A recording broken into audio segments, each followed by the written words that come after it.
नमस्कार, आदाब, सत श्री अकाल। द लास्ट स्टोरी के एक और नए एपिसोड में आपका हार्दिक स्वागत है, अभिनंदन है। तो आज की ये है सच्ची घटना राजस्थान के श्रीनगर इलाके की है। वहाँ पे एक व्यक्ति रहता है दिनेश नाम का।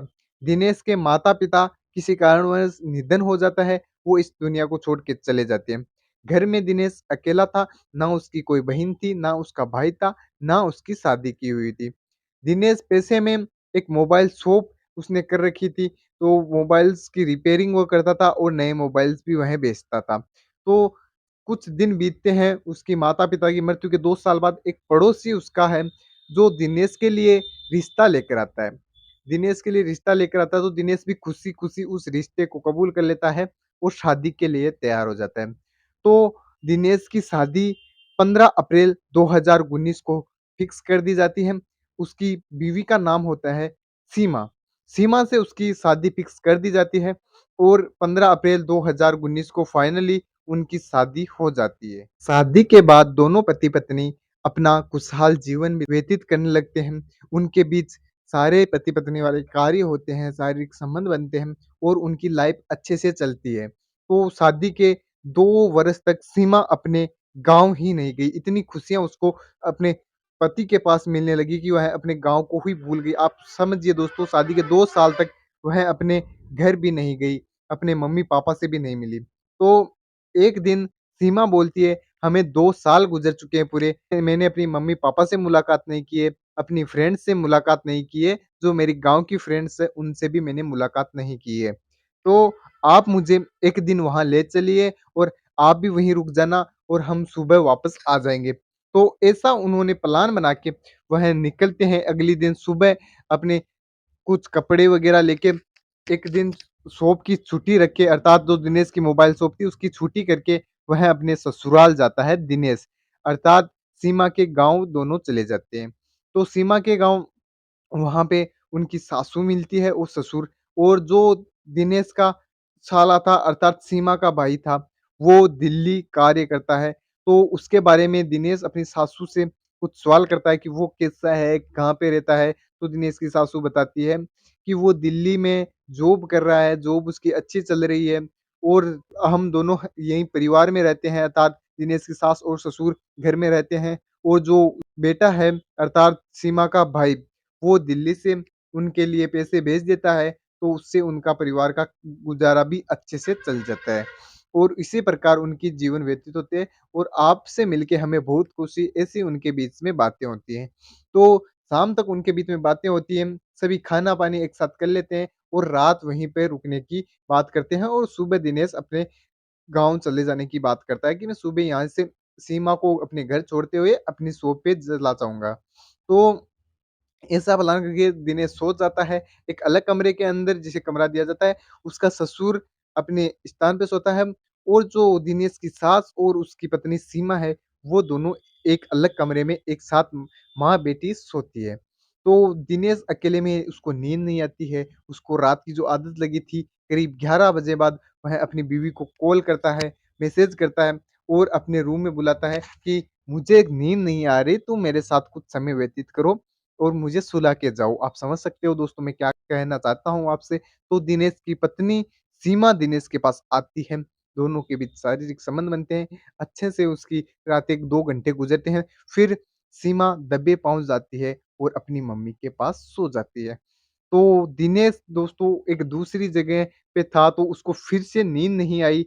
रात को करीब 3 बजे उसने एक बार अपनी बीवी को फिर कॉल किया और बोला कि मेरे को अभी भी नींद नहीं आई, आप एक बार मेरे पास और आओ, तब फिर सुबह हो जाएगी, हम चले जाएँगे। तो दिनेश की पत्नी बोलती है, सीमा बोलती है कि मम्मी मेरे पास है, मैं नहीं आ सकती और अब मैं भी थकी हुई हूँ, मुझे नींद आ रही है, आप भी सो जाओ, मैं भी सो रही हूँ। ऐसा कह के वह भी सो जाती है। करीब 10 मिनट बाद उसे सीमा को वापस नींद आ जाती है और सीमा की मम्मी है, जो ये बातें सुन रही थी।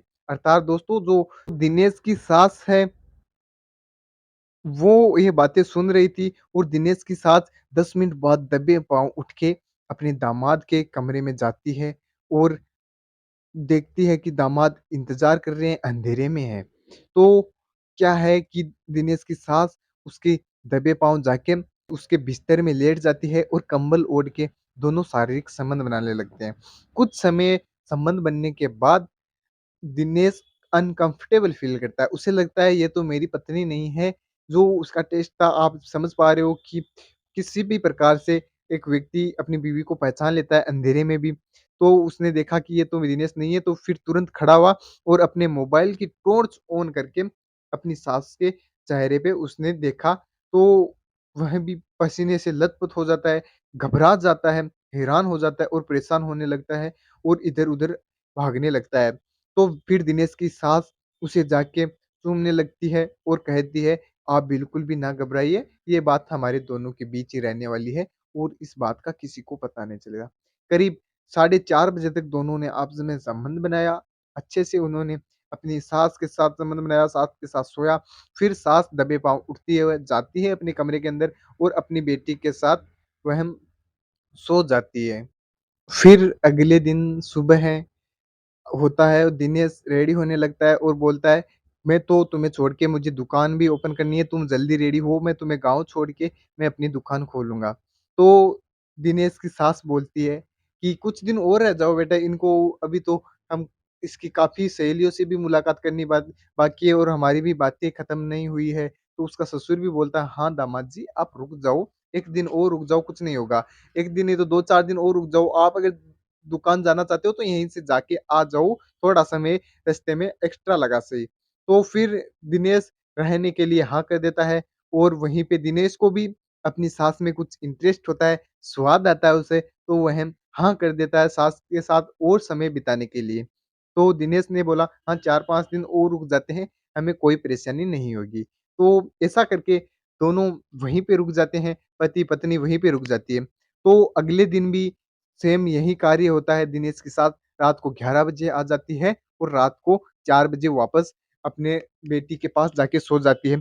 और जो दिनेश है, वो अपनी पत्नी को रात में नहीं बुलाता है, वो अपनी स उसको सास को पहले ही बोल देता है कि जैसे ही मेरी पत्नी सीमा को नींद आ जाए, तो तुम उठकर मेरे पास आ जाना, हम अपनी रातें रंगीन करेंगे। तो क्या है कि दिनेश को भी काफ़ी इंटरेस्ट हो गया, उसकी सास को भी काफ़ी इंटरेस्ट हो गया। पूरी रात दोनों ने अच्छे से मज़े किए और अगले दिन सुबह वहीं दैनिक दिनचर्या बनवा ली। दिनेश अपनी शॉप चला गया, सीमा को वहीं गाँव छोड़ दिया और शाम को अपने ससुराल वापस आ लिए। तो अगले दिन भी सेम कार्य चलता है और वहीं रात में सासू माँ उसकी आती है, दोनों रातें रंगीन करते हैं। फिर दिनेश अच्छे से सो जाता है और उसकी सास भी दबे पाँव सो जाती है। तो सीमा को कुछ गलत लगता है कि मेरी माँ और जो मेरे पति हैं, उन दोनों के बीच कुछ गलत संबंध तो नहीं बन रहे हैं, उनके बीच कुछ गलत तो नहीं हो रहा है। तो अगले दिन फिर रात को उसकी माँ है, जो उठकर जाने लगती है दिनेश के रूम में। तो वो दिनेश के रूम में दबे पाँव वहाँ जाती है, तो सीमा यही देख रही थी कि ये कहाँ जाती है उसकी माँ। तो उसकी माँ जैसे ही कमरे में जाती है, कमरे को लॉक करती है। फिर सीमा एक एक सुराग था कमरे के पास में, खिड़की के पास, तो उससे देखती है झुक के, तो सीमा हैरान हो जाती है, परेशान हो जाती है। उसकी माँ बिल्कुल बिना कपड़ों के और उसका पति भी बिना कपड़ों के दोनों आपस में मज़े कर रहे होते हैं। दोस्तों, एक पति अपनी पत्नी को छोड़कर अपनी सास के साथ रंगरलिया मना रहा होता है और एक पत्नी उसे देख रही होती है, तो पत्नी को बिल्कुल अच्छा नहीं लगा, सीमा को बिल्कुल अच्छा नहीं लगा। ना तो उसने अपनी माँ को देखा, ना अपने पति को देखा।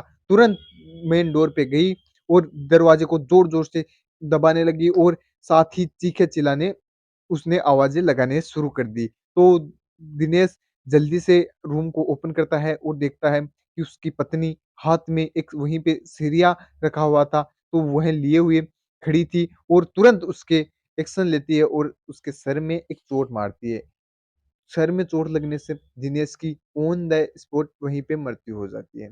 दोस्तों, दिनेश की ऑन द स्पॉट मृत्यु होने के बाद सीमा घबरा जाती है, उसकी जो माँ है वो भी घबरा जाती है और उतने में उसका जो पिता था वो भी उठ के चला आता है। अर्थात जो दिनेश है उसका ससुर भी वहीं आ जाता है। दिनेश का ससुर ये देख के कि मेरी बेटी ने अपने उस मेरे दामाद को मार दिया है, अर्थात अपने पति को मार दिया है और दोनों वहीं पे हैं। एक बिना कपड़ों की थी, तो ये देखकर वह घबरा जाता है व्यक्ति और तुरंत पुलिस को कॉल करता है। पुलिस मौके पे पहुँचती है, दोनों को दिनेश की सासू और दिनेश की पत्नी को गिरफ्तार करके के कस्टडी में लिया जाता है और दोनों से पूछताछ की जाती है, तो दोनों ने अपना जुर्म कबूल कर लिया कि घबराहट में और हमने कुछ गलती से इसके सर पे लग गई और चोट इतनी ज़्यादा लगी कि उसकी मृत्यु भी हो गई। तो दिनेश की बॉडी को पोस्टमार्टम के लिए ले जाया जाता है, साथ ही दिनेश की सास और दिनेश की पत्नी को कोर्ट में पेश किया जाता है और उनको एक कठिन धारा के अंदर उन पे एफआईआर दर्ज की जाती है और उनको केस करके उनको जेल के सलाखों के पीछे डाला जाता है। तो दोस्तों और जो दिनेश की बॉडी है उसको अपने ससुर को सौंप दिया जाता है क्योंकि दिनेश का उसके अलावा कोई नहीं था। ना तो दिनेश के घरवाले थे, दिनेश के सिर्फ़ ससुराल वाले ही थे, तो उनको बॉडी को सौंप दिया जाता है, तो उसका अंतिम संस्कार किया जाता है। तो दोस्तों आप मेरे को एक बात बताइए इस कहानी के अंदर, कमेंट बॉक्स में बताना कि इस कहानी में किसकी सबसे ज़्यादा गलती है? क्या दिनेश ने अपनी सास के साथ जो संबंध बनाकर अच्छा किया, सास भी इसके लिए मंज़ूर थी तो दोनों ने संबंध बना लिया तो ये अच्छा किया या फिर जो दिनेश की पत्नी है उसने उसके सर पे र राड़ मार के उसको मौत के घाट उतार दिया, ये अच्छा किया।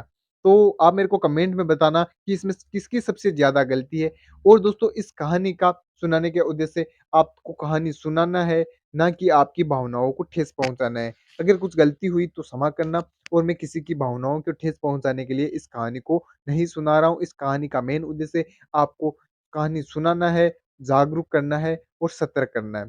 तो दोस्तों मैं मिलूँगा एक और नए एपिसोड के अंदर, तब तक के लिए दीजिए मुझे इजाज़त। जय हिंद, राम, राम।